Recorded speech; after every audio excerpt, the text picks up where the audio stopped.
Hello friends, welcome back to the new video. In this video guys, we are going to talk about how to check updates in your Motorola phone. Guys, you want to check your guys any app updates, so guys you can check in your Motorola phone. In this video guys, I will show you guys how can you check your app update in your Motorola phone.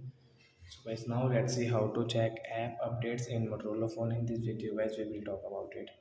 So first of all guys, on your mobile data, and guys you have Wi-Fi, so guys connect your Wi-Fi, and guys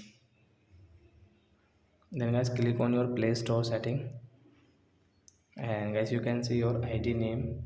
So guys click on your ID like this app, and guys click on your manage apps and device,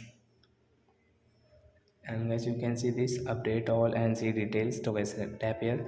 So guys you can see you have one update app, so you want to update, so guys you can update from here, and guys you can check your all app update in your Motorola phone device.